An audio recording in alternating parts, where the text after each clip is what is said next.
Abre, Senhor, os meus lábios e minha boca anunciará o vosso louvor. Glória ao Pai, ao Filho e ao Espírito Santo, como era no princípio, agora e sempre. Amém. Mais uma semana que se inicia, estamos na terceira semana da Quaresma. Estamos já chegando ao final, da Quaresma, e nós somos convidados e convidadas a continuarmos nesse silêncio profundo, olhando para dentro do nosso coração, olhando para nossas atitudes, para nossas ações, para os nossos pensamentos, para os nossos sentimentos, e diante de Deus pedir que Ele nos purifique, que Ele nos purifique sempre. Queremos neste momento nos colocar na presença de Deus e trazer presente todas as pessoas que nós queremos, rezar nesse momento, também acontecimentos, mas de maneira toda especial, vamos colocar no colo de Deus os nossos sonhos, os nossos desejos, a nossa vida. Queremos trazer presente todas as vítimas da guerra, todas as pessoas que se encontram doentes, todas as pessoas que nesse dia de hoje pediram e confiam em nossas orações.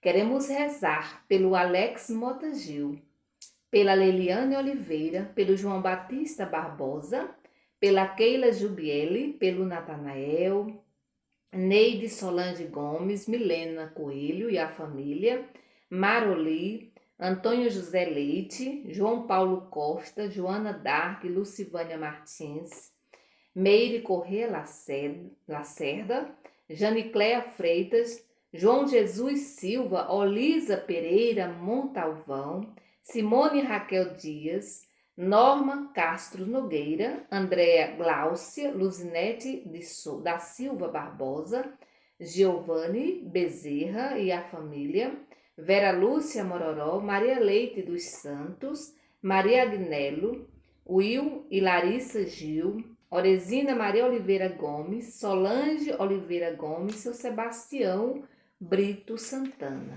Queremos também rezar pelas nossas crianças, pelos nossos adolescentes, a Maria Rita, a Júlia dos Santos, o Miguel Barros Barbosa e sua mãe Poliana, Hércules Barro Leite Araújo, Davi Lucas e a sua mãe Luzia Silva de Jesus. Queremos rezar também pelas pessoas que se encontram hoje sem esperança, sem vontade de viver, que têm depressão. Queremos trazer presente também todos os nossos irmãos, nossas irmãs desempregados, e queremos rezar e colocar bem no colo de Deus toda a nossa família.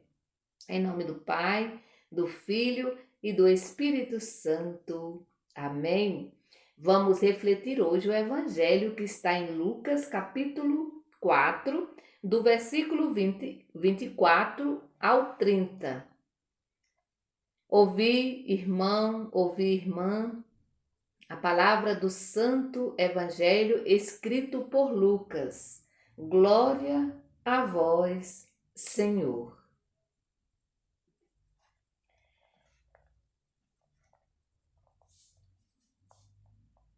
E Jesus acrescentou: eu garanto a vocês, nenhum profeta é bem recebido em sua pátria. De fato, eu lhes digo que havia muitas viúvas em Israel no tempo do profeta Elias, quando não vinha chuva do céu durante 3 anos e 6 meses, e houve grande fome em toda a região. No entanto, a nenhuma delas foi enviado Elias, e sim a uma viúva estrangeira que vivia em Sarepta, na Sidônia. Havia também muitos leprosos em Israel no tempo do profeta Eliseu. Apesar disso, nenhum deles foi curado, a não ser o estrangeiro Naamã, que era sírio. Quando ouviram essas palavras de Jesus, todos na sinagoga ficaram furiosos. Levantaram-se e expulsaram Jesus da cidade e o levaram até o alto do monte, sobre o qual a cidade estava construída, com a intenção de lançá-lo no precipício. Mas Jesus, passando no meio deles, continuou o seu caminho. Palavra da salvação, glória a vós, Senhor. Jesus é rejeitado pelos seus, pelo seu povo. Assim como rejeitaram no passado, e aí Jesus faz memória também disso, né? Quantos profetas e profetisas foram rejeitados, sobretudo pelos seus, pelo povo, pelo seu povo, né?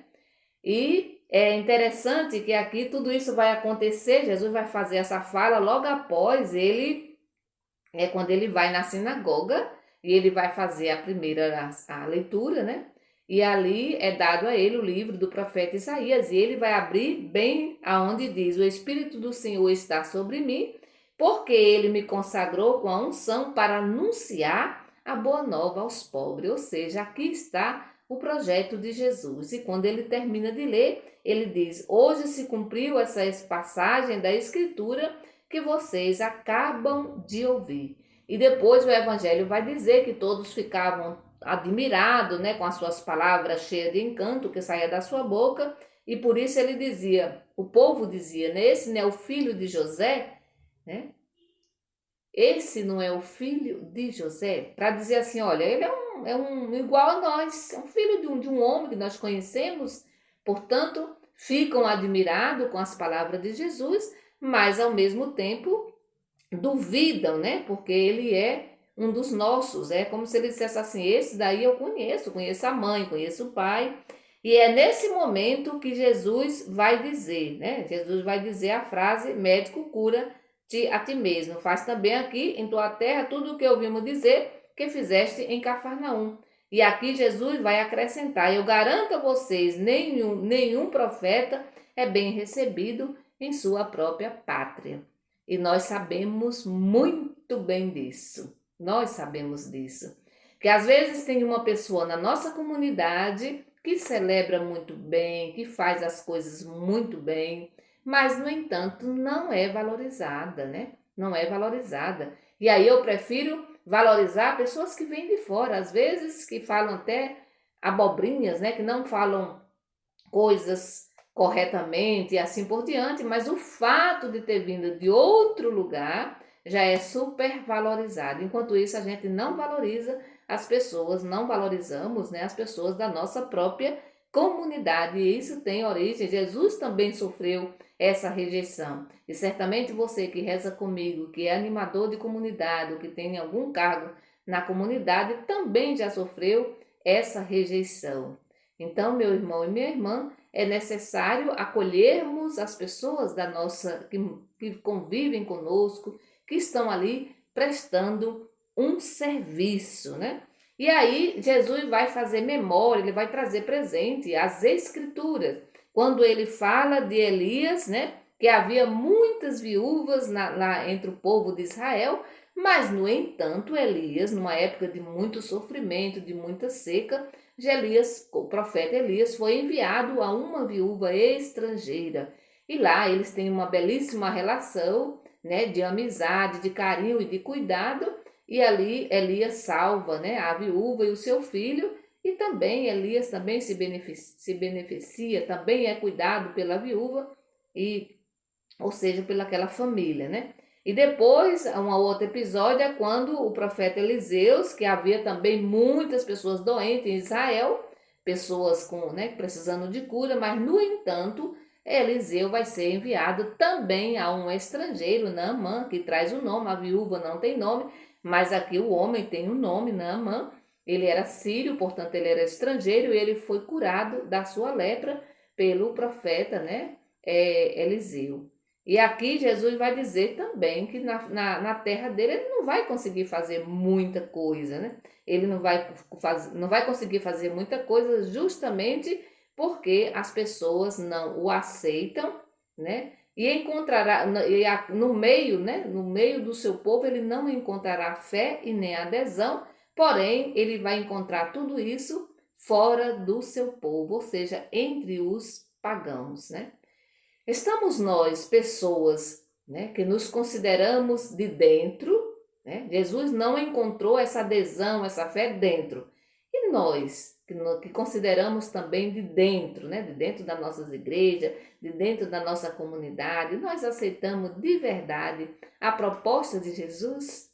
Nós aceitamos de verdade a proposta de Jesus, o projeto de vida de Jesus? Nós somos testemunhas dentro da nossa sociedade, dentro da nossa comunidade. De fato, nós aceitamos o projeto de Jesus e colocamos em prática esse projeto? Ou seja, somos testemunhas. As pessoas que olham para nós, olhando para nós, podem dizer assim: olha, esse grupo ali é diferente, porque é um pessoal alegre, é um pessoal que acolhe, é um pessoal que cuida, é um pessoal educado. Ou as pessoas que estão de fora na sociedade olham para nós e dizem: Deus me livre de fazer parte daquele grupo, porque é um pessoal, né, que fofoca, que briga, né, que vivem se encrencando entre si. Como é que é? O que é que as pessoas dizem de nós? Aí na tua comunidade, o que é que as pessoas dizem de vocês, lideranças? De vocês que estão todos os dias ali à frente da igreja? As pessoas são bem acolhidas, as pessoas são amadas. Vamos compartilhar isso depois, deixando aqui nos comentários, né, a sua reflexão. Você sente que na sua comunidade, né, as pessoas gostam, né, de vocês, das lideranças, ou as pessoas falam que você, né, que às vezes a gente escuta, né? Olha, Deus me livre de pertencer àquele grupo, não quero saber daquela pastoral, porque ali só tem fofoca, a animadora ou animador, né, a liderança é uma pessoa antipática, mal educada, como é que é? Ou dizem o contrário, são pessoas educadas, pessoas acolhedoras. Então é bom a gente refletir sobre isso, porque assim a gente ajuda, né? Ajuda nossas lideranças, mas ajuda também a nós mesmos, né? Ou nós continuamos a perseguição aos nossos profetas, às nossas profetisas. Porque às vezes a gente consegue, dentro da igreja perseguir as pessoas que querem fazer o bem, né? É bom a gente olhar também bem para isso, né? E é interessante que o que é que Jesus fez quando aqueles lá quiseram expulsar Jesus da cidade, né? Queriam fazer o mal a Jesus, né? Eles tinham a intenção de lançá-lo, né, no precipício. E aí o texto diz que Jesus passou no meio deles e continuou a sua missão. Às vezes, quando alguém nos persegue na comunidade, né, a gente não tem essa coragem, logo a gente desiste. Nas primeiras dificuldades, a primeira coisa que a gente faz às vezes é dizer: não vou mais, não quero mais isso. A gente não consegue fazer como Jesus, passar pelo meio e seguir o caminho, né? Ou seja, continuar a sua missão, não deixar que nada nos atinja, né? Porque senão a gente está prejudicando o projeto de Deus, né? A gente está prejudicando quando a gente se deixa atingir pelas críticas, pelas fofocas e tantas outras coisas, tantas perseguições, né? Então a gente precisa fazer como Jesus, passar no meio deles e seguir o caminho de cabeça erguida, sabendo que Deus nos deu uma missão e que nós precisamos cumprir essa missão, mesmo diante das perseguições, mesmo diante das rejeições, que com certeza todos nós já passamos por isso, mas nem por isso a gente precisa desistir. Mas é bom olhar, né? Por que será que fulano está me perseguindo? É bom dar uma olhadinha, porque às vezes a gente pensa que a culpa é do outro, mas às vezes sou eu que sou mal educada. Olha que o que tem de pessoas mal educadas nas comunidades, dentro das igrejas, não são poucas pessoas, não. Às vezes são muitas, às vezes tem muita gente que está ali há muito tempo e às vezes para não perder o cargo, e aí às vezes trata as pessoas muito assim, com falta de educação mesmo. E aí a gente termina escandalizando aquelas pessoas que para nós têm pouca fé, que estão chegando ali pela primeira vez, e aí não volta mais porque ninguém quer ser maltratado, né? Todos nós queremos ser bem tratados. Então, que a gente aprenda, né, como a gente aprenda de Jesus. Primeiro, não se deixar levar pelas críticas, né? Eu vou continuar a minha missão porque essa missão eu recebi de Deus. Então, se eu recebi de Deus, eu tenho a obrigação de sentar e de conversar com o próprio Deus. Ou se tiver que devolver, mas diante de uma boa conversa com Jesus, com Deus, né? Com o Espírito Santo. É preciso sentar e dizer: olha, Senhor, o Senhor me deu essa missão. Tá difícil, né? Tem muita gente me rejeitando. E aí, o que é que eu devo fazer? Conversar com Deus, conversar com Jesus, né? Porque era assim que Jesus fazia. Quando ele tinha dificuldade, ou quando ele queria tomar alguma decisão, ele ia ao encontro do Pai, ele subia a montanha para rezar. Portanto, meu irmão e minha irmã, reze, vamos rezar. Sempre que acontecer uma perseguição, uma rejeição, vamos, antes de desistir da missão, vamos conversar com Deus, tá? Conversar com Ele: ó Deus, o Senhor me deu essa missão, mas tá difícil, me ajuda aí. E com certeza Ele vai te ajudar, Ele vai nos ajudar, né, diante da missão. Então, que o Senhor nos abençoe, em nome do Pai, do Filho e do Espírito Santo. Amém. Bendigamos ao Senhor e demos graças a Deus. Uma boa semana para vocês.